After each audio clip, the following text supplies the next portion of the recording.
বিপথগামী ছাত্র বন্ধু বা ছাত্ররা সম্প্রতি ক্যাম্পাসের ভেতরে নিজেরা যে অঘটনগুলো ঘটিয়েছেন,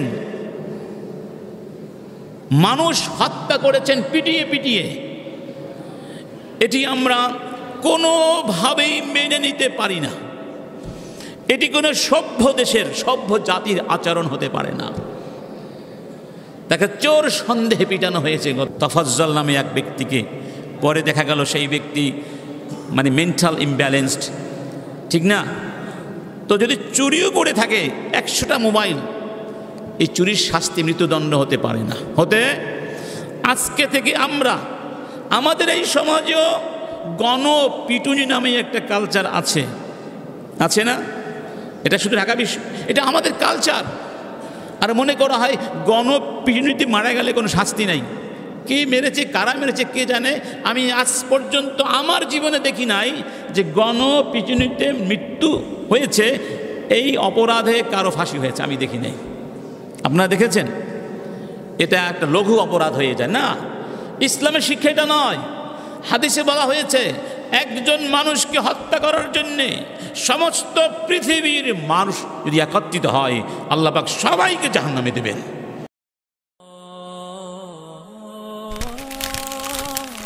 আইসিল মিডিয়া, সত্য ও দিন প্রচারের লক্ষ্যে। আল্লাহি ওয়া বারাকাতুহু। আলহামদুলিল্লাহ, আলহামদুলিল্লাহি রাব্বিল আলামিন ওয়াল আকিবাতু লিল মুত্তাকিন والصلاة والسلام على سيد المرسلين محمد وعلى آله وصحبه أجمعين. أما بعد، فأعوذ بالله من الشيطان الرجيم. بسم الله الرحمن الرحيم. إنا لا نضيع أجر المصلحين. صدق الله العظيم.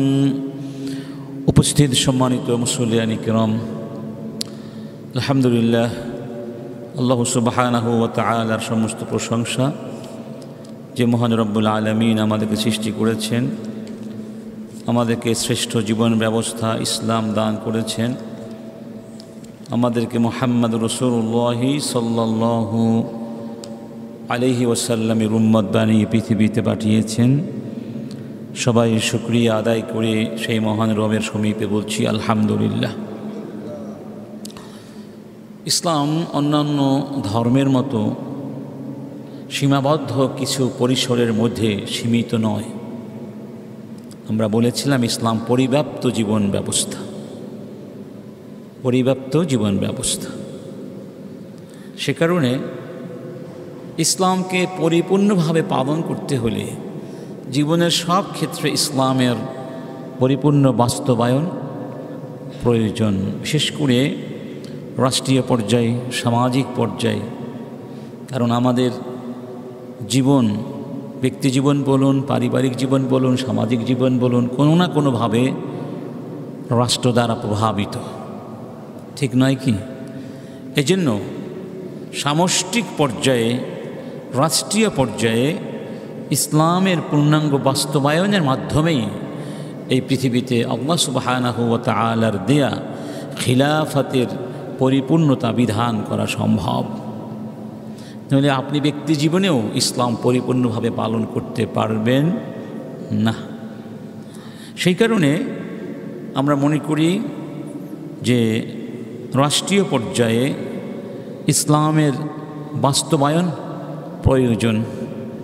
তাহলে শিক্ষাক্ষেত্রে ইসলামের শিক্ষাগুলো বাস্তবায়িত হবে, আমাদের প্রজন্ম সুশিক্ষিত হবে, নৈতিকতা সমৃদ্ধ হবে।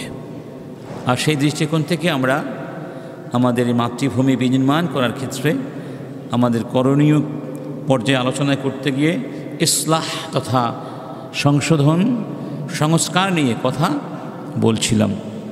আল্লাহ সুবহানাহু ওয়া তাআলা ইরশাদ করছেন, وَأَنَّ هَذَا صِرَاطِي مُسْتَقِيمًا فَاتَّبِعُوهُ وَلَا تَتَّبِعُوا السُّبُلَ فَتَفَرَّقَ بِكُمْ عَنْ سَبِيلِهِ। রব্বুল আলামিন বলছেন, এটি হলো আমার দেয়া সিরাতুল মুস্তাকিম, যেই পথ আমি তোমাদের জন্যে নির্ধারণ করেছি, যেই পথ আমি তোমাদেরকে দিয়েছি। ফাত্তাবিউহু, এই পথ ধরে তোমরা চলবে। ওয়ালা তাত্তাবিউস সুবুল, এই পথ ছাড়াও পৃথিবীতে অসংখ্য পথ এবং মত থাকবে, সাবধান, ওই সব পথে চলবে না, ওই সব মত ধারণ করবে না। তাহলে পরিণাম কি হবে? ফাতাফাররাকা বিকুম আন সাবিলি, ওই সব পথ এবং মত তোমাদেরকে আল্লাহর পথ থেকে বিচ্ছিন্ন করে দেবে, তোমরা ব্যর্থ হয়ে যাবে, তোমরা ধ্বংস হয়ে যাবে। এই জন্য ওলামায়ে কেরাম বলছেন যে আল্লাহ সুবহানাহু ওয়া তাআলা মানব জাতির জন্যে যেই পথ রচনা করে দিয়েছেন, যেই পথ এঁকে দিয়েছেন, এই পথ ছেড়ে অন্য কোনো পথ ধরা, এই পথ ব্যতীত অন্য যত পথ আছে সবগুলো হচ্ছে ফাসাদ। সবগুলো কি? ফাসাদ এবং বক্রতা। এই পথ বাদ দিলে যা থাকবে সেগুলো হচ্ছে কি? ফাসাদ।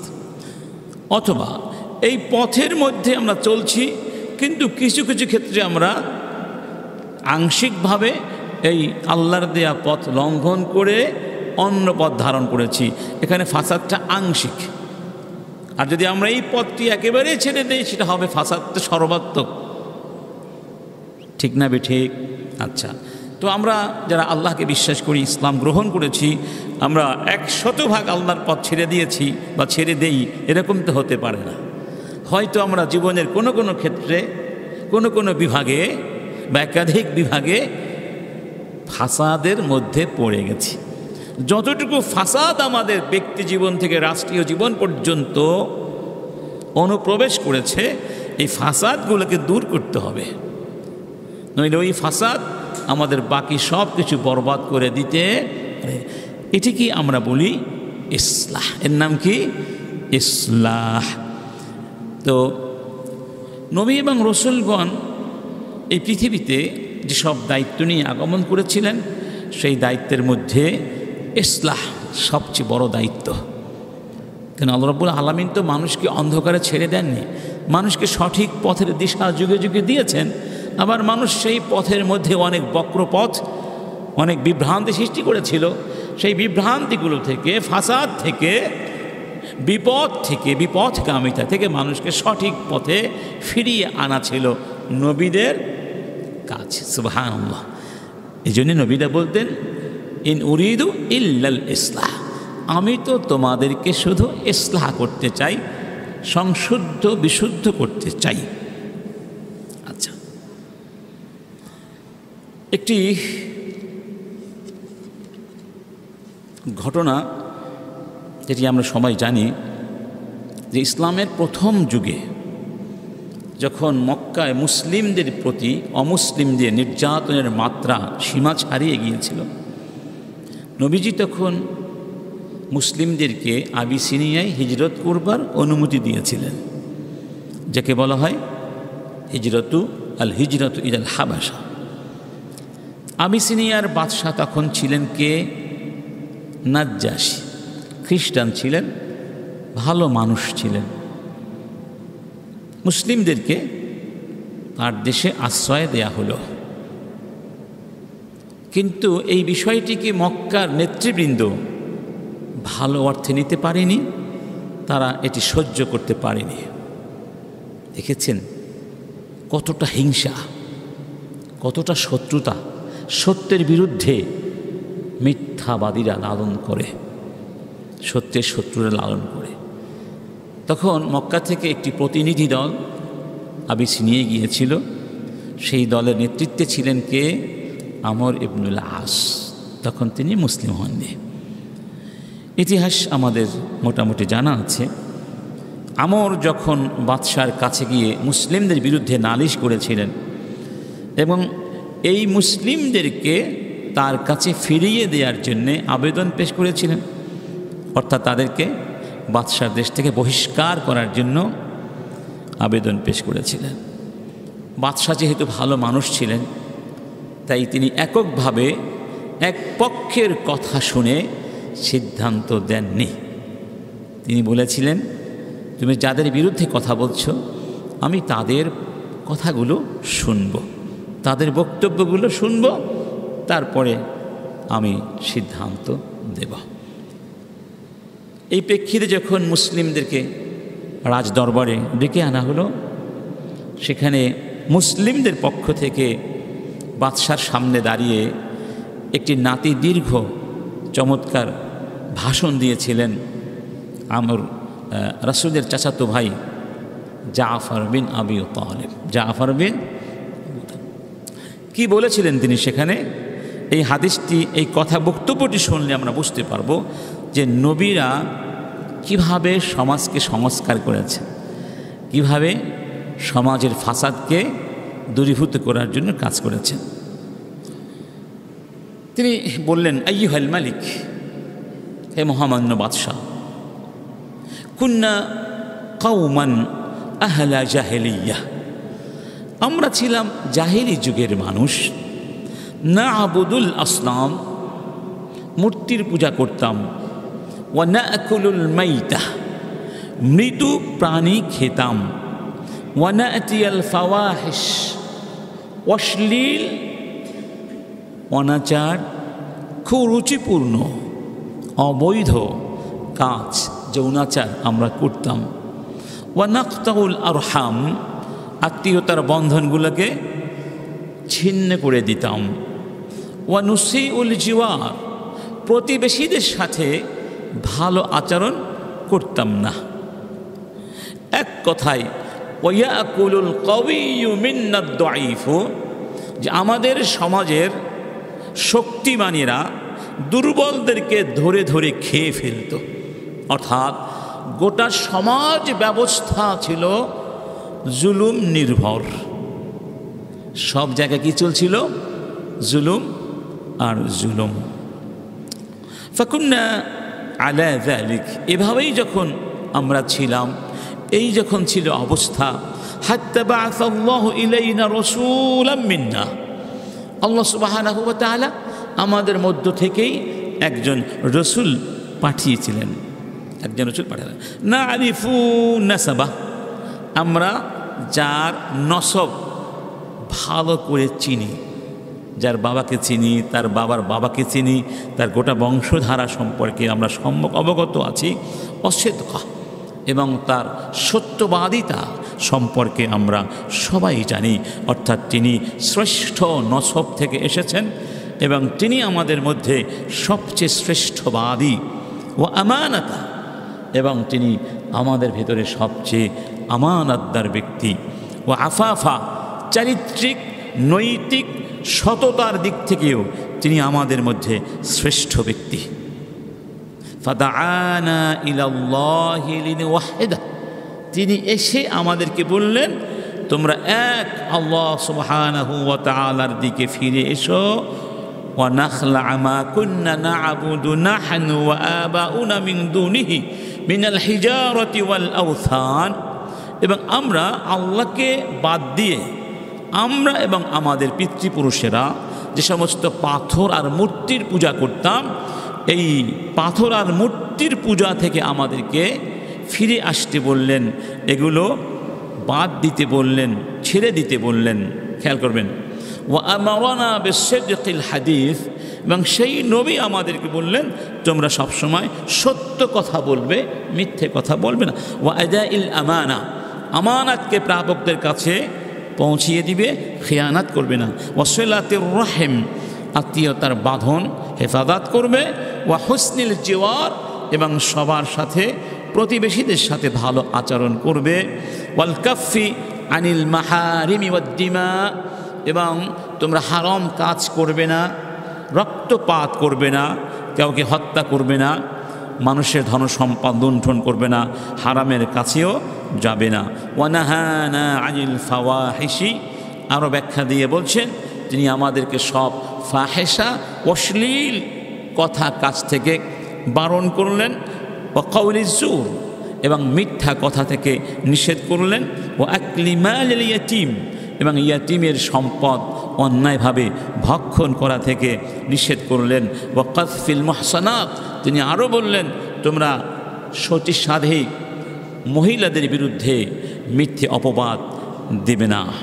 ও আমারানা আন না'বুদাল্লাহ ওয়াহদাহ, আরও বললেন আমরা যেন শুধু এক আল্লাহর ইবাদত করি, লা নুশরিকু বিহি শাইয়্যা, তার সঙ্গে যেন কাউকে শরিক না করি।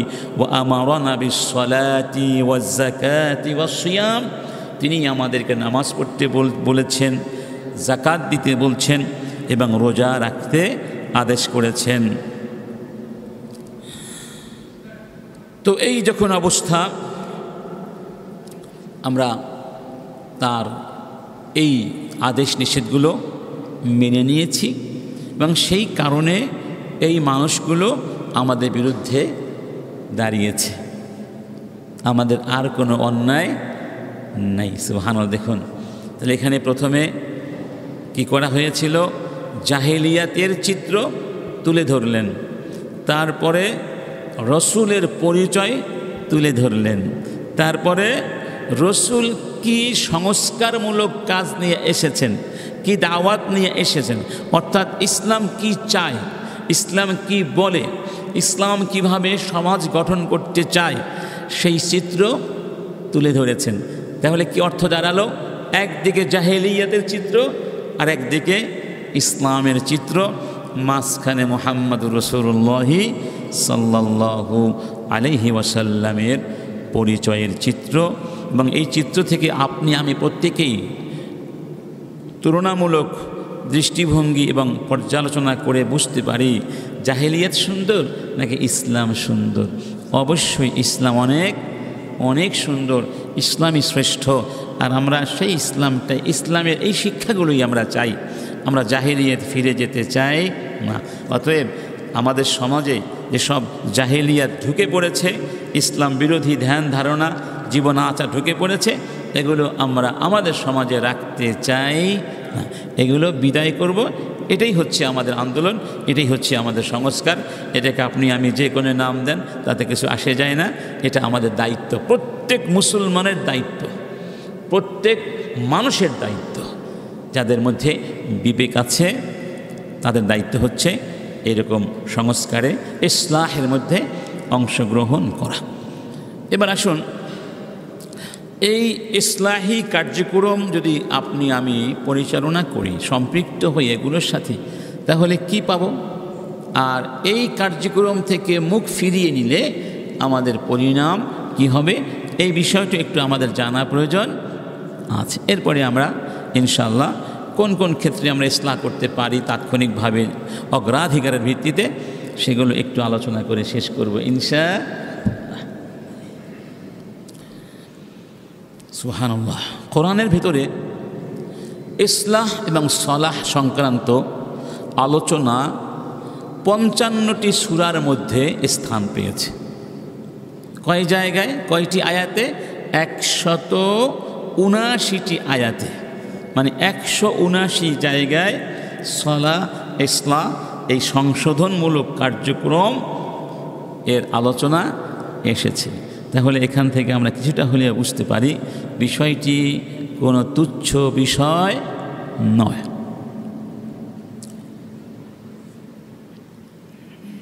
রব্বুল আলামিন এবং আমাদের নবী মুহাম্মদ সাল্লাল্লাহু আলাইহি ওয়াসাল্লাম যারা এই মহান ব্রতী হবে তাদের জন্য অনেক পুরস্কারের কথা ঘোষণা করেছেন।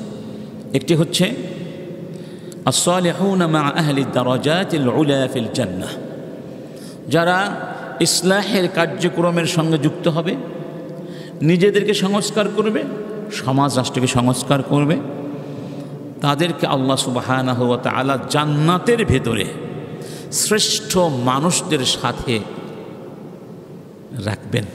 সুবহানাল্লাহ। রব্বুল আলামিন বলছেন ওয়ামান ইউতিইল্লাহা ওয়ার রাসূলা, এবং যারা আল্লাহ সুবহানাহু ওয়া তাআলার আনুগত্য করবে, রাসূলের আনুগত্য করবে, আল্লাহকে মানবে, রাসূলকে মানবে, ফাউলাইকা মাআল্লাযীনা আনআমা আল্লাহু আলাইহিম, তারা থাকবে কিয়ামতের দিন জান্নাতের ভেতরে ওই সমস্ত লোকদের সাথে যাদের উপরে রব্বুল আলামিন নেয়ামত বর্ষণ করেছেন।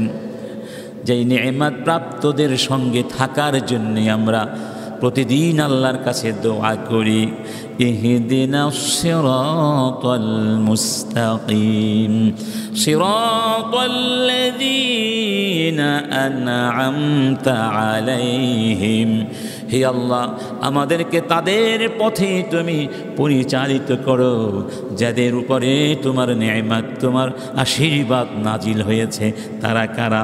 মিনান নাবিয়িনা والصديقين والشهداء والصالحين। নবী, নবিয়্যিন, সিদ্দিকিন, শুহাদা, সালিহিন। শুহাদা, সালিহিন, যারা ইসলাহের কাজ করবে তারাই তো হবে সালেহুন। তারা কি? তারাই সালেহুন। সুবহানাল্লাহ। অতএব সালেহিনরা থাকবে কাদের সাথে?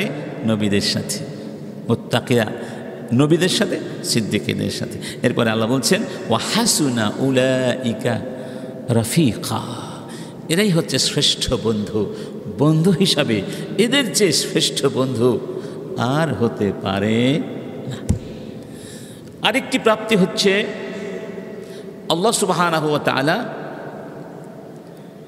যারা ইসলাহি কার্যক্রম করবেন, নিজেকে সমাজকে সংশোধন করবেন, তাদেরকে ভয় ভীতি থেকে হেফাজত করবেন, চিন্তা দুশ্চিন্তা থেকে রক্ষা করবেন, নিরাপত্তা বিধান করবেন, তাদেরকে আমনা আমান নিরাপত্তা দান করবেন ইনশাআল্লাহ।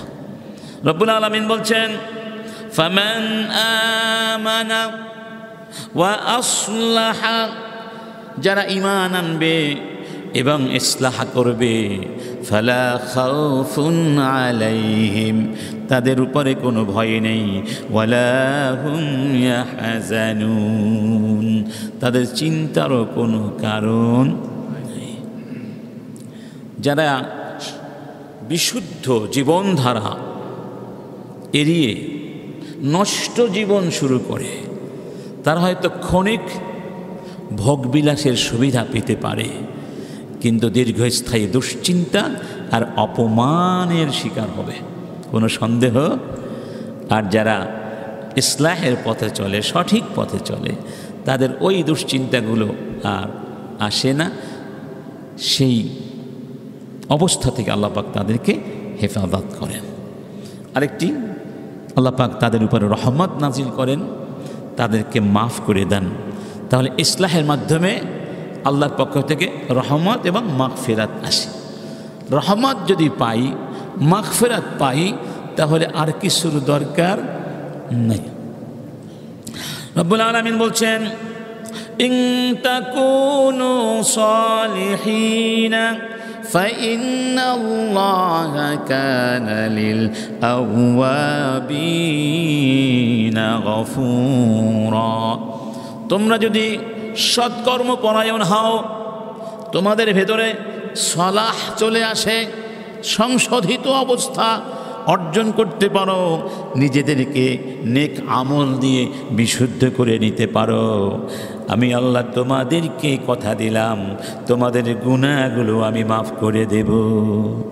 নেক আমলের মাধ্যমে, সংশোধনমূলক কর্মকাণ্ডের মাধ্যমে তোমরা আমার অভিমুখী হবে, আমার দিকে ফিরে আসবে, আমি কথা দিলাম তোমাদের গুনাহগুলো আমি মাফ করে দিব। সুবহানাল্লাহ।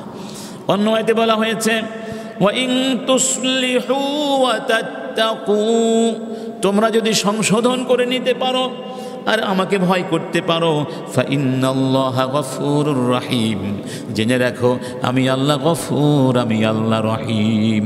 ধরুন আপনার সঙ্গে আমার ঝগড়া হয়ে গেল, আল্লাহ বলছেন যদি সংশোধন করে নিতে পারো সম্পর্ক, আমাকে ভয় করতে পারো, আমি তোমাদেরকে কথা দিলাম ক্ষমাও করব, রহমতও করব। সুবহান। যে কোনো পর্যায়ে, যে কোনো স্তরে, যে কোনো লেভেলে যদি সম্পর্কের অবনতি ঘটে, তাহলে প্রত্যেক মুমিনের উচিত এই সম্পর্ক আবার সুন্দর করে নেয়া, নবায়ন করে নেয়া, সংশোধন করে নেয়া, সবার সাথে ভ্রাতৃত্বপূর্ণ মানবিক ইনসাফ ভিত্তিক সম্পর্ক, ন্যায়ানুগ সম্পর্ক প্রতিষ্ঠা করা। এটা যারা করবে রব্বুল আলামিন তাদের জন্য সুসংবাদ দান করেছেন। একই সাথে আরেকটি পুরস্কারের কথা আল্লাহ ঘোষণা করেছেন, রব্বুল আলামিন এই সংশোধনমূলক কর্মকাণ্ড যারা করবে তাদের বিন্দুমাত্র আমল তিনি নষ্ট হতে দেবেন না। ইরশাদ হয়েছে, ইন্না লা নুদিউ আজরাল মুসলিহিন। যারা মুসলিহ, যারা ইসলাহ করে, সংস্কার করে, বিশুদ্ধ ধারা সৃষ্টি করে, আল্লাহ বলছেন আমি তাদের প্রতিদান নষ্ট করব। দুনিয়ার মানুষের জন্য কাজ করলে কখনো পাওয়া যায়, কখনো পাওয়া যায় না। কখনো কথা কেউ রাখে, কখনো কথা কেউ রাখে না। রাখলেও আংশিক রাখে, সব রাখে না। কিন্তু আমাদের রব এমন দয়ালু, আপনার বিন্দু পরিমাণ, অনুপরিমাণ আমল তিনি নষ্ট করে দেবেন না। ওয়াল্লাযীনা ইউমাসসিকুনা বিল কিতাবি وأقاموا الصلاة إنا لا نضيع أجر المصلحين। আরেকটি হল আল্লাহ পাক আপনাকে আমাকে হায়াতান তয়্যিবা দান করবেন। হায়া তয়্যিবা অর্থাৎ উত্তম জীবন, সুন্দর জীবন, নির্ঝঞ্ঝাট জীবন, সুখময় জীবন, আনন্দঘন জীবন। সুবহানাল্লাহ। আমরা সবাই তো একটা সুন্দর জীবন চাই, ঠিক না? টেনশন চাই না, ঝামেলা চাই না। আল্লাহ রাব্বুল আলামিন বলছেন, মান আমিলা সালিহান, ইসলাহ সালাহ একই শব্দ। মান আমিলা সালিহান, যারা সালেহ আমল করবে। সালেহ আমলকে আমরা বাংলায় বলি নেক আমল, উত্তম আমল। উত্তম আমল তো সেই আমল যেই আমল আপনার আমার জীবনকে সুন্দর করে দেবে, সংশোধিত করে দেবে, যে আমল আপনাকে যোগ্য মানুষ বানাবে, যোগ্য মুমিন বানাবে।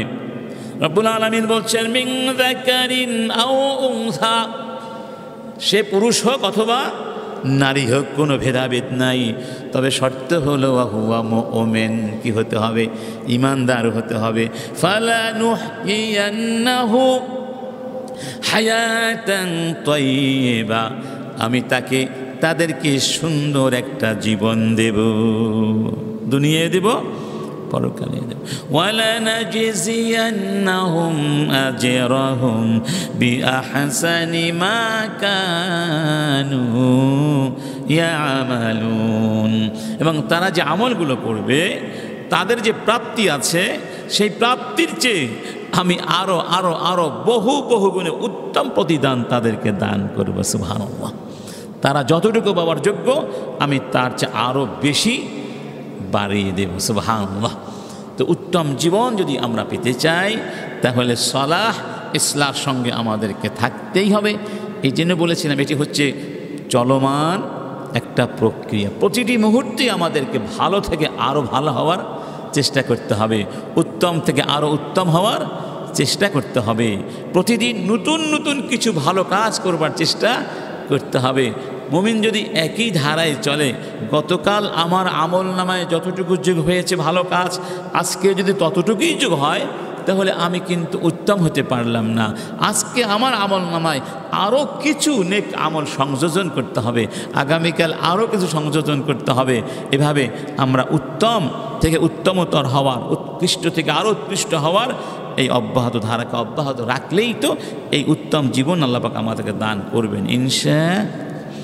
সঙ্গে সঙ্গে আমরা আল্লাহ সুবহানাহু ওয়া তাআলার পক্ষ থেকে তার ওয়ালায়াত, তার বন্ধুত্ব, তার মহব্বত, তার অভিভাবকত্ব অর্জন করতে পারবো।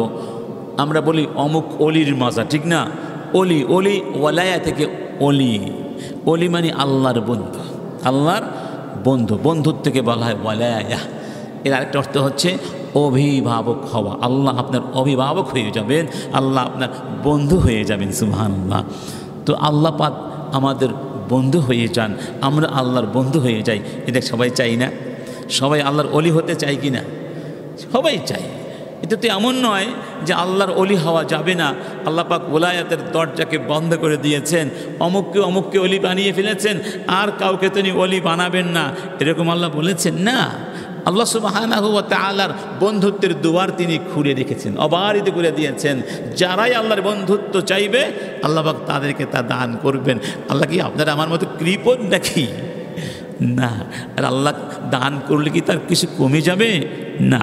রব্বুল আলামিন বলছেন, ইন্না ওয়ালিয়াল্লাহুল্লাযী নাযালাল কিতাব ওয়া হুয়া ইয়াতাওয়াল্লাস সালিহিন। ইন্না ওয়ালিয়াল্লাহ আল্লাযী নাযালাল কিতাব ওয়া হুয়া ইয়াতাওয়াল্লাস সালিহিন। যেই মহান আল্লাহ কিতাব নাজিল করেছেন, সে আল্লাহর ওলি কারা? যারা সালেহুন, তারা হবে আল্লাহর ওলি এবং বন্ধু। আরেকটি হলো, যতক্ষণ পর্যন্ত আপনি আমি ইসলাহের কাজ করব ততক্ষণ আল্লাহ সমূলে আমাদেরকে ধ্বংস করে দেবেন না। রব্বুল আলামিন বলছেন, ওয়ামা কানা রাব্বুকা লিয়ুহলিকাল কুরা বিযুলমিন ওয়া আহলুহা মুসলিহুন। তোমার রব ততক্ষণ পর্যন্ত কোনো জনপদকে ধ্বংস করে দেবেন না জুলুমের কারণে, যতক্ষণ পর্যন্ত এই সমাজে এমন কিছু মানুষ থাকবে যেই মানুষগুলো ওই সমাজকে সংশোধন করবার চেষ্টা অব্যাহত রাখবে।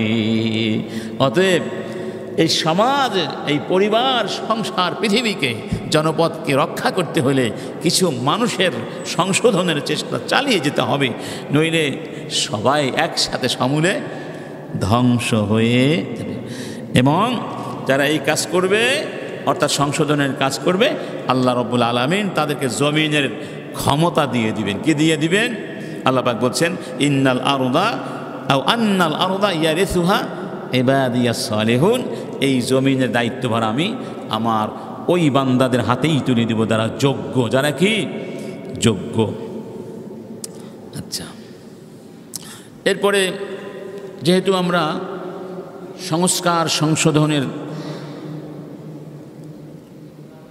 পুরস্কারগুলো জানলাম, এখন জানতে হবে এই দায়িত্ব পালন না করলে কি ধ্বংসাত্মক কুফল বহন করতে হবে, পরিণাম ভোগ করতে হবে, সেটিও আমাদের জানতে হবে। এক নম্বর হলো, এই দায়িত্ব যখন আমরা পালন করব না, আল্লাহর পক্ষ থেকে শাস্তি নাজিল হয়ে যাবে। সেই শাস্তি শুধু অপরাধীদেরকেই গ্রাস করবে না, সামষ্টিকভাবে সবাইকে সমানভাবে গ্রাস করে ফেলবে। যারা অপরাধ করে নাই তাদেরকেও গ্রাস করবে। এরকম কথা বলে মুক্তি পাওয়া যাবে না। আমি তো কোনো অন্যায় করিনি, আমি যে অপরাধের বিরুদ্ধে কথা বলিনি, আমি যে অন্যায়কে উৎপাটন করে ন্যায় প্রতিষ্ঠার জন্য কাজ করিনি, এটাই আমার অপরাধ। রব্বুল আলামিন বলছেন, ওয়াত্তাকু ফিতনাতাল লা তুসিবান্নাল্লাযীনা যালামু মিনকুম খাসসা ওয়া'লামু আন্নাল্লাহা শাদীদুল ইকাব। সাবধান হয়ে যাও এবং জেনে রেখো, যারা শুধু জুলুম করে, যারা জুলুম করে, আমি শুধু তাদেরকেই ধ্বংস করব না, বরং ওই জালেমদের সাথে অন্যদেরকেও পাকড়াও করব। যদি জালেমদের বিরুদ্ধে তোমরা কথা না বলো। যায়েনব রাদিয়াল্লাহু আনহা তিনি বলেছিলেন, ইয়া রাসূলুল্লাহ আনুহুলাকু ওয়া ফিনা সালিহুন। মনে করুন আমাদের মাঝে ভালো ভালো মানুষ আছে, তারপরেও কি আমরা ধ্বংস হয়ে যেতে পারি? আল্লাহর পক্ষ থেকে মহা মুসিবত আসতে পারে। তখন আমাদের নবী মুহাম্মাদুন সাল্লাল্লাহু আলাইহি ওয়াসাল্লাম বলেছিলেন, নাম ইদা কাসুরাল খাবাস। হ্যাঁ, যদি তোমাদের মধ্যে খাবাস নাফরমানি এবং পাপাচারের পরিমাণ বৃদ্ধি পায়, নাফরমানদের সংখ্যা প্রাধান্য পায়, তাহলে ভালো মানুষ থাকলেও আল্লাহর পক্ষ থেকে ধ্বংসাত্মক গজব আসতে পারে। যেমন অন্য হাদিসে বলা হয়েছে, মা মিন রাজুলিন ইয়াকুনু ফি কওম ইউমালু ফীহিম বিল মাআসি ইয়াকদিরুনা আলা আন ইউগাইয়িরু আলাইহি ফালা ইউগাইয়িরু ইল্লা আসাবাহুমুল্লাহ বিআযাবিন মিন ক্বাবলি আন ইয়ামুতু। যেই সমাজের মধ্যে অপকর্ম হয়, আল্লাহর সঙ্গে নাফরমানি হয়, আর ওই সমাজের মানুষদের ক্ষমতা আছে সবাই মিলে এই নাফরমানি বন্ধ করে দেয়, আর কিন্তু তারা সেই কাজটি করতে এগিয়ে আসলো না, তাহলে আল্লাহ পাক মৃত্যুর আগেই তাদের সবার উপরে সামষ্টিক গজব এবং শাস্তি নাজিল করবেন। তাদেরকে লাঞ্ছিত করবেন, অপমানিত করবেন, এই পৃথিবীতে অধিকার বঞ্চিত হয়ে যাবে তারা, কোথাও তারা সম্মান পাবে না, বিতাড়িত হবে, বাস্তবিকতা থেকে বিতাড়িত হয়ে যাবে। সাহাবায়ে কেরাম যখন কুবরুস নামক একটি দেশ বিজয় করেছিলেন, সেই বিজয়ের আনন্দে যখন সবাই উজ্জীবিত, তখন আবু দারদা নামক এক সাহাবী একা একা কান্না করছিলেন। তো জিজ্ঞেস করা হয়েছিল, আজকে তো আনন্দের দিন, বিজয়ের দিন, আপনি কান্না করছেন কেন? তখন প্রশ্নকর্তার নাম ছিল জুবাইর। বললেন, ওই হাকা ইয়া জুবাইর, মা আহওয়ানাল খালকা আলাল্লাহ ইযা আদাউ আমরাহ বাইনামা হিয়া উম্মাতুন কাহিরা লাহুমুল মুলক তারাকু আমরাল্লাহ ফাসারু ইলা মা তারা। জুবাইর, বান্দা যখন আল্লাহর সঙ্গে নাফরমানি করে, তখন বান্দা আল্লাহর চোখে তুচ্ছ হয়ে যায়, তার কোনো দাম থাকে না আল্লাহর কাছে, ফলে দুনিয়াতেও সে তুচ্ছ হয়ে যায়। এই যে দেশ আমরা বিজয় করলাম, যাদের হাত থেকে আমাদের হাতে আসলো, ওরাই তো এই দেশের মালিক ছিল, রাজা ছিল, বাদশা ছিল, ক্ষমতাধর ছিল, কিন্তু আজকে ওরা ক্ষমতা হারা হয়ে গেল, ক্ষমতাচ্যুত হয়ে গেল, বাস্তুচ্যুত হয়ে গেল। এখন রাস্তায় রাস্তায় ঘুরবে, কাঁদবে, আশ্রয় নাই, ঠিকানা নাই। কেন জানো? ওরা আল্লাহর জমিনে ক্ষমতা পেয়ে নাফরমানি করেছিল, যে কারণে আল্লাহ পাক ওদের ক্ষমতাটা ছিনিয়ে নিয়ে আমাদেরকে দিয়েছেন। আমরাও যদি ওদের মতো নাফরমানি করি, আমরাও কিন্তু এই সম্মান রাখতে পারবো না। আমি সেই জন্য কান্না করছি, না জানি আবার আমাদের মাঝে ক্ষমতার অপব্যবহার করার চিন্তাটা এসে যায় কিনা, নাফরমানি আমাদেরকে গ্রাস করে নেয় কিনা, এই চিন্তায় আমি ওদের পরিণাম দেখে কান্না করছি। আল্লাহু আকবার, আল্লাহু। এজন্য আমাদের চোখের সামনে আমরা অনেক অপরাধ দেখেছি, যে অপরাধের কারণে অপরাধীরা এখন রাস্তায় রাস্তায় ঘুরছে। ওই অপরাধ আমরা যদি করি, আমাদের অবস্থা কী হবে? একই হবে। আমরা অপরাধ কেন করব? আমরা অপরাধ মুক্ত সমাজ গড়ার জন্য কাজ করব ইনশাআল্লাহ। আরেকটি ভয়ানক বিষয় হলো, যদি আপনি আমি সমাজ সংস্কারে কাজ না করি, আমাদের দোয়াগুলো কবুল হবে না। আমাদের দোয়া স্পষ্ট সতর্কবার্তা, হাদিসে বলা হয়েছে, ওয়াল্লাযী নাফসি বিয়াদিহি লাতা'মুরুন্না বিল মা'রুফি ওয়া লাতানহাউন্না আনিল মুনকার আও লায়ুশিকান্নাল্লাহ আন ইয়াব'আসা আলাইকুম আযাবান সুম্মা তাদউনাহু ফালা ইস্তাজীবু লাকুম। তোমরা যদি অন্যায় কাজে বাধা না দাও, খারাপ কাজ থেকে সমাজকে উদ্ধার করতে এগিয়ে না এসো, তাহলে এমন একটা সময় আসবে অতি শীঘ্রই যে তোমরা আল্লাহর পক্ষ থেকে আযাব আসবে, সামগ্রিক আযাব। সে আযাব থেকে বাঁচার জন্য তোমরা কান্নাকাটি করবে, কিন্তু তোমাদের দোয়া আর তখন কবুল হবে না। এভাবে আল্লাহর পক্ষ থেকে লাআনাত চলে আসবে এবং আমাদের ভেতরে পারস্পরিক দ্বন্দ্ব বিবাদও প্রকট আকার ধারণ করবে। মানে একজনকে দিয়ে আল্লাহ আর একজনকে কী করবেন? শাস্তি দিবেন। এই জন্য আল্লাহ পাক বলছেন, হাদিস বলা হয়েছে, লা তা'মুরুন্না বিল মা'রুফ ওয়া লা তানহাউন্না আনিল মুনকার ওয়া লা তা'খুযুন্না আলা ইয়াদিয যালিমি। এরপরে কি বলা হয়েছে? আও লা ইয়াদরিবান্নাল্লাহু ফি কুলুবি বা'দিকুম বিবা'দ। সুম্মা তাদউনাহু ফালাস্তাজাবা লাকুম, তোমরা এই কাজ না করলে আল্লাহ পাক তোমাদের মধ্যে পারস্পরিক অন্তর্দ্বন্দ্ব তৈরি করে দিবেন, এরপরে গজব আসবে, দোয়া আর কবুল হবে না। لعن الذين كفروا من بني إسرائيل على لسان داود وعيسى بن مريم। রব্বুল আলামিন কোরআনে বলছেন, দাউদ আলাইহিস সালাম, ঈসা ইবনে মারইয়াম আলাইহিস সালাম, এই নবীদের মুখে আমি বনি ইসরাইলকে লাআনাত করেছি। আল্লাহ পাক তাদেরকে লাআনাত করেছেন, সেই লাআনাত উচ্চারণ করেছেন নবীরা, নবী দাউদ আলাইহিস সালাম, ঈসা আলাইহিস সালাম, কাদের উপরে? বনি ইসরাইলের উপরে। কেন লাআনাত করেছেন? কেন লাআনাত করেছে? অপরাধ কি ছিল? যালিকা বিমা আসাউ ওয়া কানু ইয়াতাদুন, তারা অন্যায় করত, নাফরমানি করত, আল্লাহর বিধান লঙ্ঘন করত, সমাজে অশান্তি বিশৃঙ্খলা সৃষ্টি করত, সীমা লঙ্ঘন করত, অন্যদের অধিকার ক্ষুণ্ণ করত। কানু লা ইয়াতানাহাউনা আন মুনকারিন ফাআলুহু, তাদের সমাজে লোকেরা যে অন্যায় কাজগুলো করত, মুনকার গর্হিত কাজগুলো করত, এই কাজ থেকে তারা পরস্পরকে বাধা দিত না, পরস্পরকে বাধা মানে ইসলাহ করতো না। লাবিসা মা কানু ইয়াফআলুন, তারা খুব খারাপ কাজ করেছে, খুব নিকৃষ্ট কাজ তারা করেছে। এজন্য ইবনুল কাইয়িম রাহিমাহুল্লাহ তিনি একটি চমৎকার কথা বলেছেন, আইয়ু দীনিন ওয়া আইয়ু খাইরিন ফি মান ইয়ারা মাহারিমাল্লাহি তুনতাহাকু, যেই ব্যক্তি দেখতে পায় যে আল্লাহর জমিনে আল্লাহর দেয়া সীমা রেখা লঙ্ঘন করা হচ্ছে, হারাম কাজ করা হচ্ছে, ওয়া হুদুদাহু তুদাইয়াউ, আল্লাহ পাক যে দণ্ডবিধিগুলো দিয়েছিলেন সেগুলো বাস্তবায়ন করা হচ্ছে না, বিনষ্ট করে দেয়া হচ্ছে।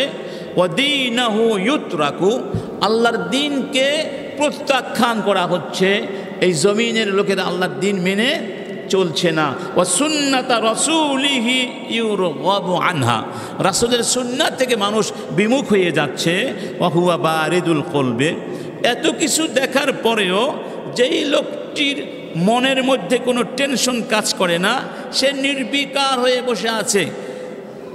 সাকিতুল লিসান, একটা কথা জবান দিয়ে বের করতে পারে না, সেই ব্যক্তি হলো শাইতানুন আখরাস। শয়তান কামা আন্নাল মুতাকাল্লিমা বিল বাতিলি শাইতানুন নাতিক, মিথ্যাবাদী অনাচারকারী তারা হলো শয়তান নাতিক, সবাক শয়তান। আর যারা এগুলো দেখে কথা বলে না তারা নির্বাক শয়তান। দুটোই কি? দুই শ্রেণী শয়তান, নির্বাক আর সবাক, কেউ বলে আর কেউ বলে না। এজন্য আমাদেরকে সিদ্ধান্ত নিতে হবে আমরা সংস্কারের পক্ষে না বিপক্ষে। এখন এই সংস্কার শুরু হবে কি? কাকে দিয়ে? আগে নিজেকে দিয়ে। কাকে দিয়ে? কাকে দিয়ে? প্রমাণ কি? রব্বুল আলামিন বলছেন, ইন্নাল্লাহা লা ইউগাইয়িরু মা বিকাওমিন হাত্তা ইউগাইয়িরু মা বিআনফুসিহিম। নাফসুন থেকে আনফুস, নাফস মানে নিজে। যতক্ষণ পর্যন্ত তোমরা নিজেরাই নিজেদের অবস্থার পরিবর্তন না ঘটাবে, আমি অবস্থার পরিবর্তন ঘটিয়ে দেব না। তাহলে অর্থটা দাঁড়ালো নিজেকে দিয়ে শুরু করতে হবে। আমরা প্রত্যেকেই যদি নিজেকে সংশোধন করে নেই, আলটিমেটলি সমাজ কি হয়ে যাবে? সুন্দর হয়ে যাবে। ধরুন আমরা সিদ্ধান্ত নিলাম আজকে থেকে আমরা কাউকে গালি দেব না, তাহলে সমাজে গালি থাকবে? সিদ্ধান্ত নিলাম আজকে থেকে আমি আর কোনো দিন ঘুষ খাবো না, যদি আগে খেয়ে থাকি তাহলে সমাজে ঘুষ থাকবে? কিন্তু বাস্তবতা কিন্তু আজকে আরও অনেক কঠিন হয়ে গেছে। এখন তো ঘুষ খাওয়া একটু টাফ, আগে ততটা সহজ ছিল, একটু কঠিন হয়ে গেছে। তো এখন ঘুষ চলছে কিভাবে? এখন চলছে আরও ভয়ানক হারে। আগে যেই কাজটি 1 লক্ষ টাকা ঘুষ দিলে হতো, এখন বলছে না 1 লক্ষ টাকা হবে না, কারণ আমি ঘুষটা খাচ্ছি আমার চাকরি আর জীবনের রিস্ক নিয়ে, অতএব 2 লাখ টাকা দিতে হবে। ইন্না লিল্লাহি। তাহলে মানুষ যদি ব্যক্তি ভালো না হয়, আপনি কিভাবে এই সমাজকে ভালো করবেন? কথা ঠিক না ঠিক? প্রত্যেকে সিদ্ধান্ত নিতে হবে, আমি কারো হক নষ্ট করব। আচ্ছা ধরুন এটা একটা মোবাইল, ঠিক না? এই মোবাইলটা যদি চুরি হয়ে যায়, চোর ধরা পড়ল, সেই চোরকে হত্যা করা কি কোনো আইনে সিদ্ধ? বলুন, চুরির দণ্ড কি মৃত্যুদণ্ড হতে পারে? চুরির একটা দণ্ড আছে, শাস্তি আছে, আছে না? ইসলামে চুরির সর্বোচ্চ দণ্ড কি? হাত কেটে দেয়া। লোকটাকে মেরে ফেলা যাবে না। আমার হাতটা কাটবে কে? আমি না, এটা কাটবে রাষ্ট্র, সংশ্লিষ্ট নির্দিষ্ট দায়িত্বপ্রাপ্ত সংস্থা। এই অধিকার আপনাকে দেয়া। সেই ব্যক্তি চুরি করে যে অন্যায় করেছে, আপনি তার গায়ে হাত দিয়ে তার চেয়ে বড় অন্যায় করেছেন।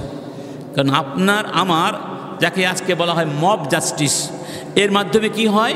সমাজে বিশৃঙ্খলার সৃষ্টি হয়, ফাসাদ সৃষ্টি হয়, আর ফিতনা সৃষ্টিকে বলা হয়েছে হত্যাকাণ্ডের চেয়েও ভয়ানক।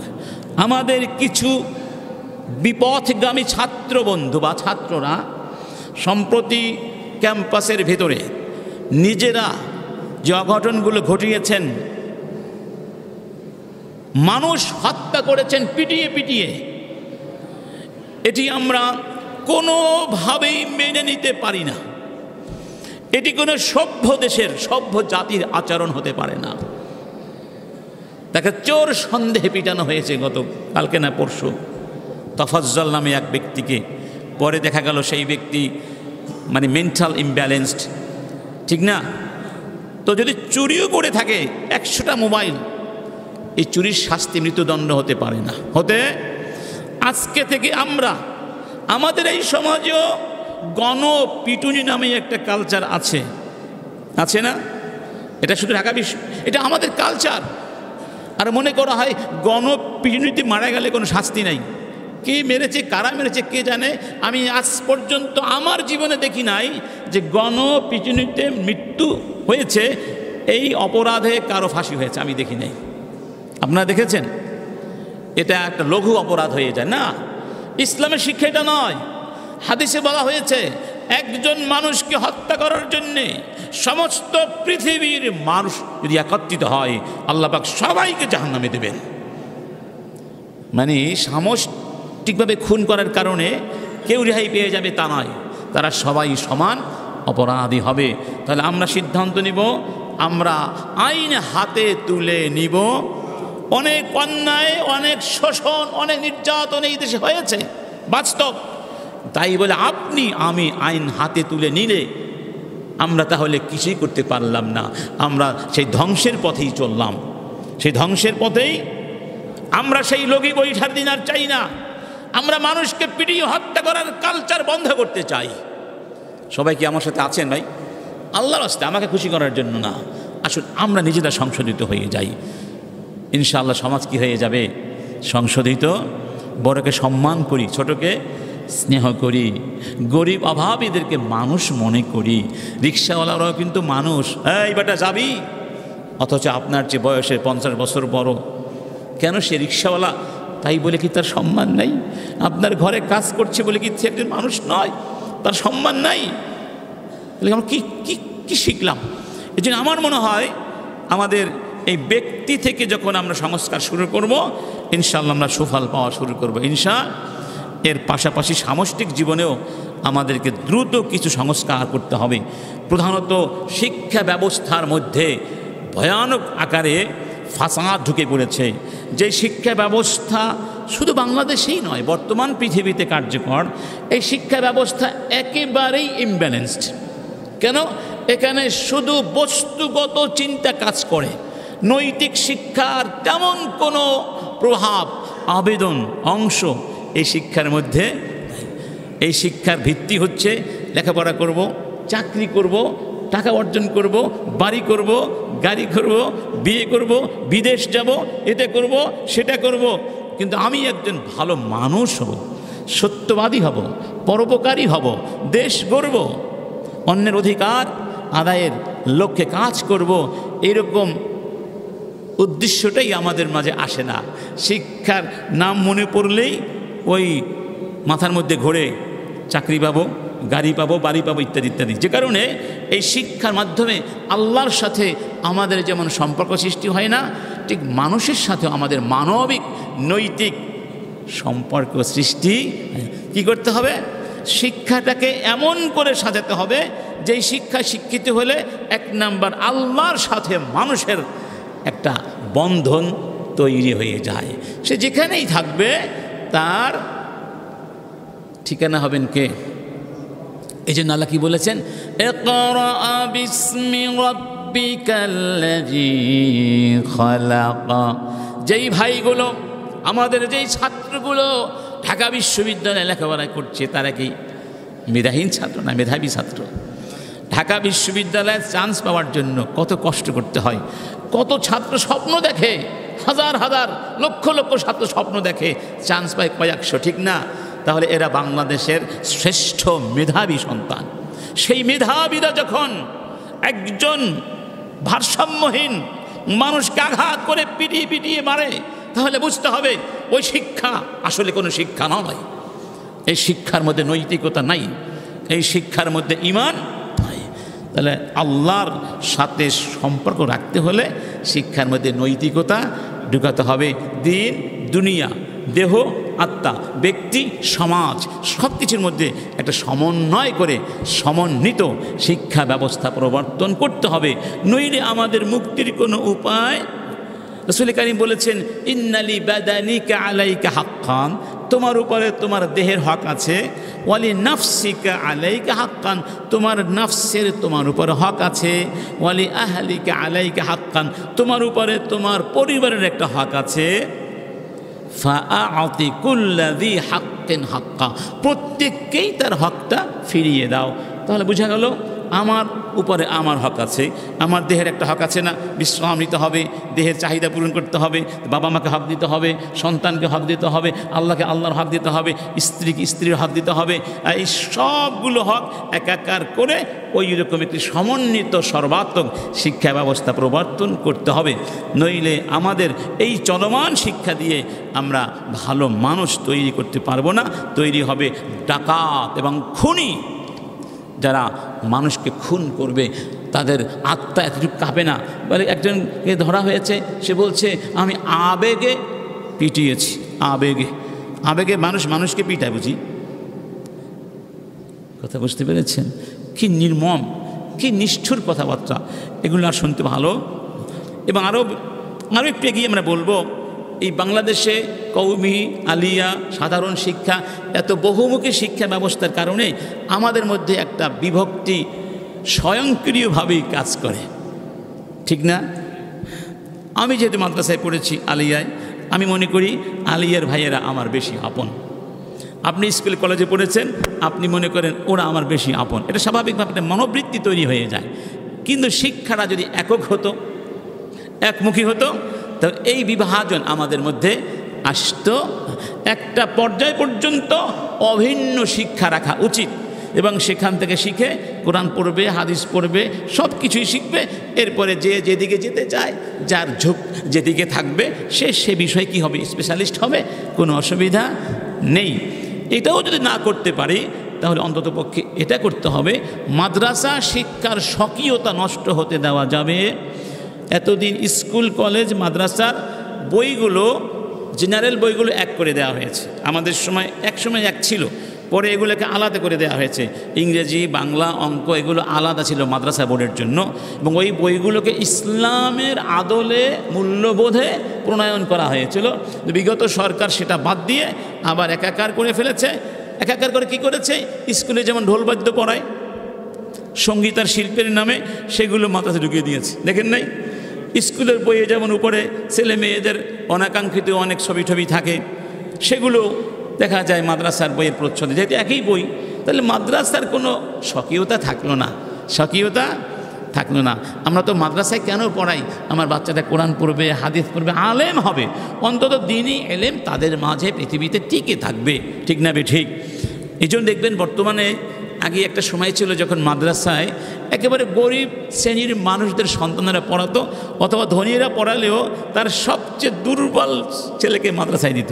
কিন্তু এখন কিন্তু সমাজ উল্টে গেছে, কারণ যারা সাধারণ শিক্ষায় শিক্ষিত হয়েছেন তারা অনুধাবন করতে পেরেছেন অনেকেই যে আসলে আমার শিক্ষার মধ্যে অনেক কী আছে, ত্রুটি আছে। আমি এত বড় শিক্ষিত হয়েও কোরআন পড়তে পারছি না, হাদিস বুঝি না, আমি চাই না আমার সন্তান আমার মতো হোক। যে কারণে এখন অনেক উচ্চশিক্ষিত ভাইয়েরা স্কুল কলেজ বিশ্ববিদ্যালয়ের তাদের সন্তানদেরকে কোথায় পড়ায়? মাদ্রাসায়। এজন্যই পড়ায় যেন তারা ভালো মানুষ হয়, বড় হয়ে যেন বাবা মাকে ওই অন্ততপক্ষে বৃদ্ধাশ্রমে না পাঠায়, সম্মান করে, শ্রদ্ধা করে। এই জন্য আমরা দাবি করব স্কুল এবং মাদ্রাসার এই সাধারণ বইগুলো একাকার রাখা যাবে না, মাদ্রাসার জন্য আলাদা বইয়ের ব্যবস্থা করতে হবে। সবাই একমত ইনশাআল্লাহ? কেউ মনে কষ্ট পেলেন না তো? আমার এই দাবি কি আপনাদের মনের দাবি? আলহামদুলিল্লাহ। আরেকটি হলো, আমাদের প্রশাসনকে একটু ঢেলে সাজাতে। আমরা দুইটা জিনিস চাই প্রশাসনে, বেশি কিছু চাই না। একটা হচ্ছে যোগ্য লোকদেরকে বসান, 2 নাম্বার ঘুষমুক্ত প্রশাসন। কি মুক্ত? এই দুটো জিনিস হলে আমরা অল্প দিনের মধ্যে ইনশাআল্লাহ অনেক দূর এগিয়ে যাবে আর এই দুটো জিনিস কিভাবে হবে? ইসলামে তার শিক্ষা আছে। রাসূল করিম যে কথাগুলো বলেছেন, আগেও বলেছি আমরা, যে যোগ্য লোকদেরকে নিয়োগ না দিয়ে স্বজন প্রীতির কারণে, দলীয় প্রীতির কারণে যদি দুর্বৃত্তায়ন করা হয় প্রশাসনকে, তাহলে তারা আল্লাহর সঙ্গে গাদ্দারি করলো। রাসূল বলেছেন, রাসূলের সঙ্গে খেয়ানাত করলো, জাতির সঙ্গে খেয়ানাত করলো, তাদের কোনো আমল আল্লাহর কাছে কবুল হবে না। খবরদার, যারা নিয়োগ দিয়ে থাকেন, এই কমিটিতে থাকেন, আল্লাহর ওয়াস্তে আল্লাহকে ভয় করবেন। কোনো অযোগ্য লোককে পার্থিব কোনো স্বার্থ চিন্তা করে নিয়োগ দিবেন না। তাহলে ওই ব্যক্তি যে অন্যায়গুলো করবে, সে অন্যায়ের বোঝা আপনাকে কিয়ামতের ময়দানেও বহন করতে হবে। 2 নাম্বার, মানুষ বলতেই তো কিছুটা মোহ কাজ করতে পারে, অর্থের প্রতি, ক্ষমতার প্রতি পারে না। তাহলে খলিফার যুগে, খেলাফতের যুগে, রাসূলের যুগে এই সমস্যার সমাধান করেছিলেন কিভাবে? এই সমস্যার সমাধান করেছিলেন যে পদ্ধতিতে, তাকে বলা হয় আর রেকাবা। কি বলা হয়? আর রেকাবা মানে হলো পর্যবেক্ষণ করা বা মনিটরিং করা। কি করা? মনিটরিং করা।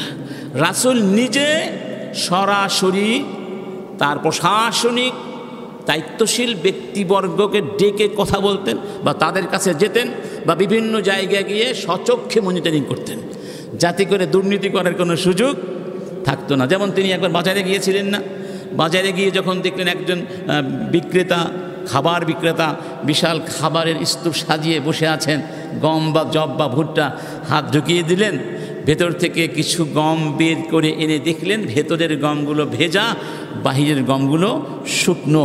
বললেন, কি ব্যাপার, কি ব্যাপার? লোকটি বললেন, বৃষ্টি হয়েছিল তাই ভেতরের গমগুলো ভেজা। এটা হতেই পারে, বৃষ্টি হতেই পারে, তোমার দায়িত্ব ছিল এই ভেতরের ভেজা গমগুলো বাহিরে রাখা, যাতে করে ক্রেতা প্রতারিত না হয়। ক্রেতা তো শুকনো গম বলে ক্রয় করবে, আর তুমি ভেতর থেকে ভেজা গম দিবে, ওজন বেশি হবে, এটা হবে প্রতারণা। মান গাশশা ফালাইসা মিন্না, যারা প্রতারণা করবে তারা আমার উম্মত নয়। যাই হোক, এই রেকাবা বা মনিটরিং এটা ইসলামে 4 ভাবে হয়। কয় ভাবে হয়? একটার নাম হচ্ছে আর রেকাবা আর রব্বানিয়া, রব থেকে রব্বানিয়া। রেকাব মানে উপর থেকে দেখা, উপর থেকে পর্যবেক্ষণ করা, অবেক্ষণ করা, এটাকে বলা হয় রেকাবা। তো আল্লাহর কাছে কি কোনো কিছু গোপন আছে? তাহলে এটা বিশ্বাস করা যে আমাকে আল্লাহ সবসময় দৃষ্টির মাঝে রাখছেন, আমি তাকে ফাঁকি দিতে, এই ঈমান তাদের মধ্যে সৃষ্টি করে দিতে হবে। এই জন্যই বারবার বলি, নৈতিক শিক্ষা দরকার, ধর্মশিক্ষার এই ঈমান তখনই জাগ্রত হবে যখন আপনি ধর্মটা ভালো করে আত্মস্থ করতে পারবেন। তখন আপনাকে যদি 1000 কোটি টাকার মাঝে বসিয়ে দেওয়া হয়, আপনি 1 পয়সাও লুটপাট করার দুঃসাহস করবেন না। এই জন্য আল্লাহ পাক বলছেন,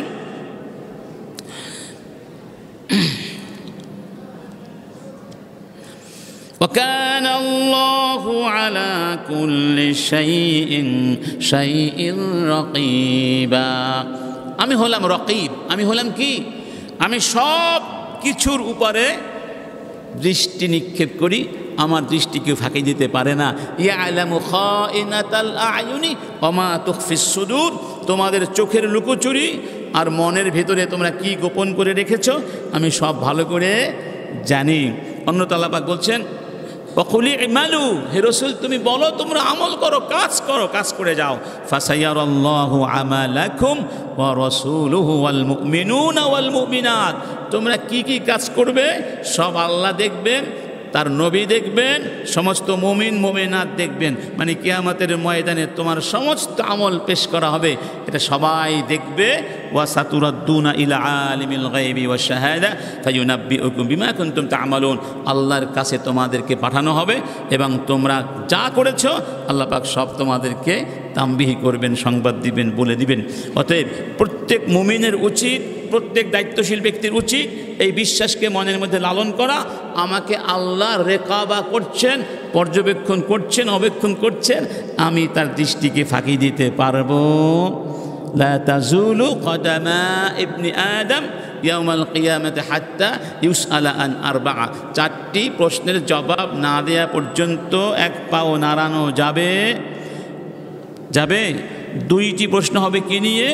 ওয়ান মালিহি মিন আইনা ইকতাসাবা ওয়া ফীমা আনফাকা, সম্পদ কিভাবে আর্ন করেছো, কিভাবে ব্যয় করেছো, ঠিক না? জবাব আল্লাহর কাছে দিতে হবে। এটা হচ্ছে একটা রেকাবা। আরেকটা হলো রেকাবা জাতিয়া, এটা এই রেকাবারই অংশ। এটা হলো রেকাবা জাতিয়া, মানে হচ্ছে নিজের ভেতরেই একটা, নিজের ভেতরেই নিজেকে নিজে পাহারা দেওয়া, নিজেকে নিজে পাহারা দেয়া। এটা কখন হবে? কদ আফলাহা মান যাক্কাহা, যখন আত্মশুদ্ধি হয়ে যায় তখন ব্যক্তি নিজেই নিজের কি হয়ে যায়? পাহারাদার হয়ে যায়, তাকে আর পাহারা দিতে হয় না। একবার নাকি, এটার গল্প, আমেরিকা একটা মেশিন তৈরি করেছিল চোর ধরার জন্যে। মেশিনটা মনে করুন আপনার এক জায়গায় সেট করা হলো, চোর ধরা হলো। ভারত বলল আমেরিকাকে, তুমি আমার বন্ধু রাষ্ট্র, আমার দেশেও চোর এর উৎপাত খুব বেড়ে গেছে, আমাকে তোমার এই মেশিনটা কিছুদিন ভাড়া দাও। ঠিক আছে, নিয়ে যাও। ভারত নিয়ে আসলো, সে কিছু চোর ধরলো। বাংলাদেশ বলল, তোমার সাথে তো আমার অনেক ঘনিষ্ঠ সম্পর্ক, এদেশেও চোরের সংখ্যা বেড়ে গেছে, আমাদেরকে কিছুদিন ভাড়া দাও। তো বাংলাদেশে এনে ধরুন ঢাকায় গুলিস্তানে এই মেশিনটা ইনস্টল করা হলো।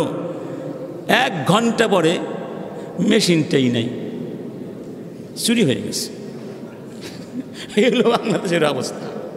কথা তো ঠিক, মেশিনও থাকে না, মেশিন সহ চুরি হয়ে যায়। ইন্না লিল্লাহি, এইরকম যদি হয় অবস্থা, এই দেশকে আপনি কিভাবে সংস্কার করবেন? দেখ, তারপরেও আমরা তো নিরাশ না, আমরা তো মুসলমান, আল্লাহকে ভয় তো করি ইনশাআল্লাহ। ভালো মানুষ নাই তা তো না, সবার মধ্যেই ভালো দিকও আছে, খারাপ দিকও আছে। আমরা ভালো দিকটাকে জাগিয়ে আনতে চাই ইনশাআল্লাহ। এখানে আরেকটা হলো আর রেকাবা আর রিয়াসিয়া, রাষ্ট্র কর্তৃক কী করা? মোরাকাবা করা। রাষ্ট্র কী করবে? হিসাব নিকাশ নেবে। এটা সাহাবীরা করতেন। ওমর ইবনে খাত্তাব কী করতেন? যখন দায়িত্ব পালন শেষ হয়ে যেত ডাকতেন, তোমার সম্পদের বিবরণ দাও। সম্পদ তখন কি পরিমাণ ছিল দায়িত্ব নেওয়ার সময়, এখন কি পরিমাণ আছে? বেশি হলেই ধরতেন, কোথায় পেয়েছো? আবু হুরায়রাকে ধরেছেন, আবু মূসাকে ধরেছেন, সবাইকে ধরেছেন। তারা তো চুরি করে নেয়, তাদের মতো সৎ মানুষকেও ছাড় দেন নাই। তারা বলেছেন, না আমি এই সৎ পন্থায় এগুলো অর্জন করেছি, তখন মুক্তি পেয়েছে। সুবহানাল্লাহ। এই যে মোরাকাবা, এটা থাকতেই হবে। আপনার বাসা দেখুন, আপনার নিজের ঘরের প্রতিষ্ঠান দেখুন, যদি প্রতিষ্ঠানে দায়িত্বশীল হন, যদি 1 সপ্তাহ প্রতিষ্ঠানে না যান, দেখবেন প্রতিষ্ঠান এলোমেলো হয়ে গেছে। আর সকালে বিকালে যদি যান একটু খোঁজখবর নেন আজকে কী পড়িয়েছেন, ওরা কী পড়ছে, দেখবেন প্রতিষ্ঠান সঠিক পথে চলছে। ওখানে গিয়ে বসে থাকলেও কাজ হয়, দায়িত্ব পালন করতে হবে। ওমর ইবনে খাত্তাব গেলেন সিরিয়ায়। সিরিয়ার গভর্নর ছিলেন সাঈদ বিন আমের। গিয়ে জিজ্ঞেস করলেন, তোমাদের প্রশাসনিক কর্মকর্তা বা তোমাদের গভর্নর কেমন মানুষ, তার বিরুদ্ধে তোমাদের কোনো অভিযোগ আছে কি? জনগণ বলল, আমিরুল মুমিনিন, এরকম ভালো মানুষ আমরা কোনো দিন দেখিনি, তবে তার বিরুদ্ধে আমাদের 4টি অভিযোগ আছে। কয়টি দেখেছেন? খলিফা রাষ্ট্রপ্রধান সরাসরি জনগণের কাছে গিয়ে রিপোর্ট নিচ্ছেন। সুবহানাল্লাহ। শুধু নিচ্ছেন না, জবাবদিহিতার সামনে এনেছেন। কাকে? গভর্নরকে। এসো, তোমার বিরুদ্ধে 4টি অভিযোগ জনগণ করেছে, জবাব দিতে হবে। কি কি অভিযোগ? 1 নম্বর, আমাদের গভর্নর রাত্রিবেলা কারো সঙ্গে কথা বলতে পছন্দ করেন না।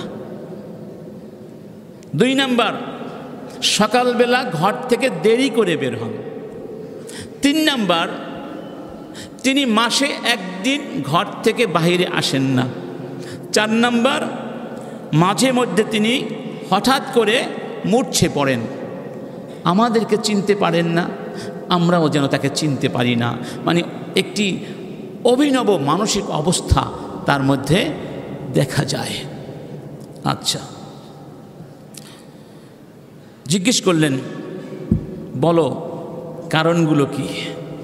এবং তখন ওমর ইবনে খাত্তাব এই দোয়াটি করেছিলেন, আল্লাহুম্মা ইন্নী আযিমুহু মিন খাইরি ইবাদিক আল্লাহুম্মা লা তুখাইয়িব ফীহি ফারাসাতি। হে আল্লাহ, আমি অনেক ভালো মনে করে সাঈদকে গভর্নর বানিয়েছিলাম, আমার জানা মতে সে অনেক ভালো মানুষ, তুমি তার ব্যাপারে আমার এই ধারণাকে নিরাশ করে দিও না, নিরাশ করে দিও না।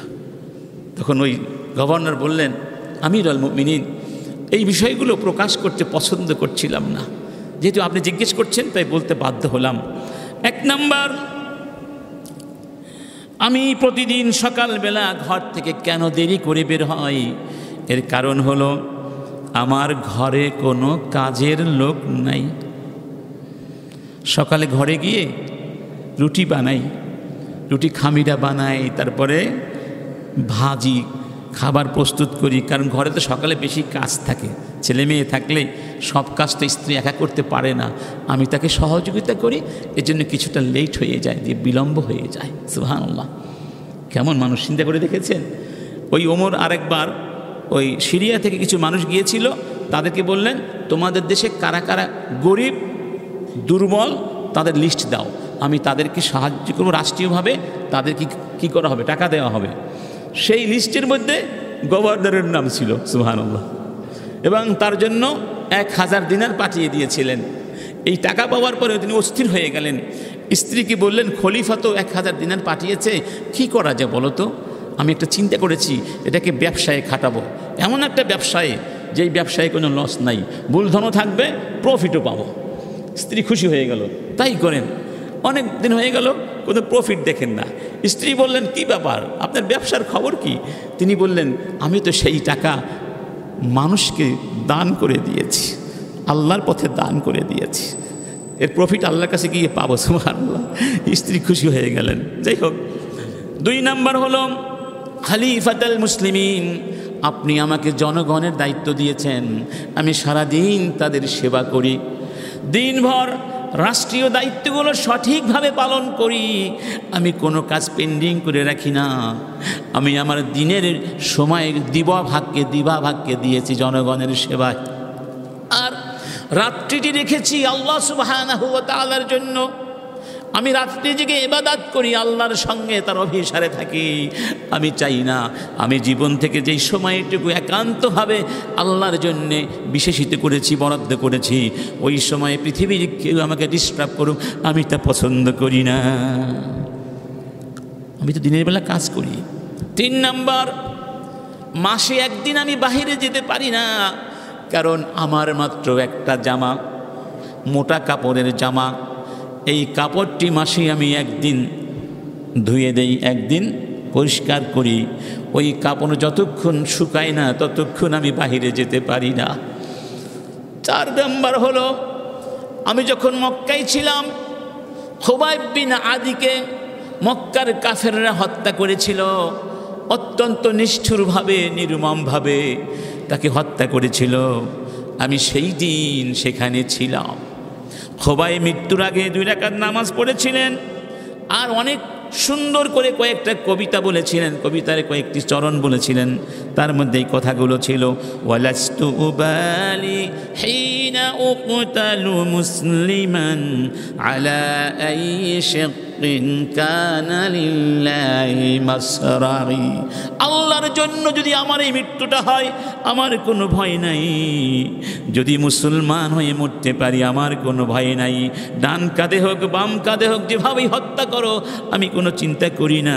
ওয়াযালিকা ফি যাতিল ইলাহি ইয়াশা ইউবারিক আলা আওসালি শিলবিন মুমাজ্জাকি।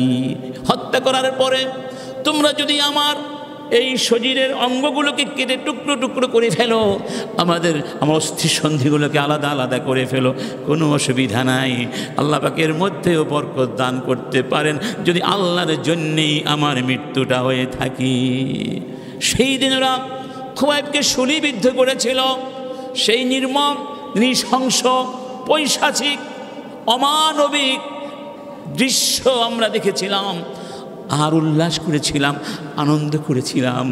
সেই দৃশ্য যখনই আমার স্মৃতির পাতায় ভেসে ওঠে আমি আর নিজেকে সংবরণ করতে পারি না, আমার ভয় হয়ে যায়। রব্বুল আলামিন যদি কিয়ামতের ময়দানে জিজ্ঞেস করেন, সাঈদ তোমার সামনে আমার খুবাইবকে হত্যা করা হয়েছিল পৈশাচিকভাবে, সেই দিন তুমি কেন প্রতিবাদ করনি? আমি আল্লাহর সামনে কি জবাব দিব? সেই ভয়ে আর সেই দৃশ্যগুলো স্মরণ করলে আমি থাকি না, আমি মূর্ছে পড়ি। সুবহানাল্লাহ।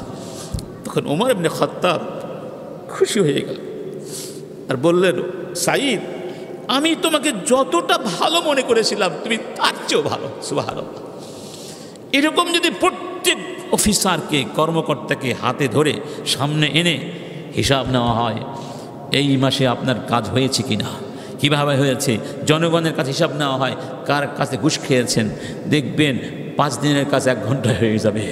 অল্প সময়ে, অল্প ব্যয়ে, অল্প কষ্টে সব কাজ হয়ে যাবে। তবে সেই জন্য আমি আগে বলেছিলাম নিজেদেরকে সংশোধন করতে হবে। আসুন আমরা নিজেদেরকে সংশোধন করি, এই সমাজকে সংশোধন করি, এই রাষ্ট্রকে নতুন করে সংশোধন করি, সভ্য জাতি হওয়ার চেষ্টা করি, সভ্য রাষ্ট্র হওয়ার চেষ্টা করি। সারা পৃথিবী যেন আমাদেরকে দেখে অনুকরণ করতে পারে। আল্লাহ পাক আমাদেরকে সে তৌফিক দান করুন। ওয়া আখির দাওয়ানা আলহামদুলিল্লাহি রাব্বিল আলামিন। সবাই দাঁড়িয়ে কাতারগুলো সোজা করে নেন।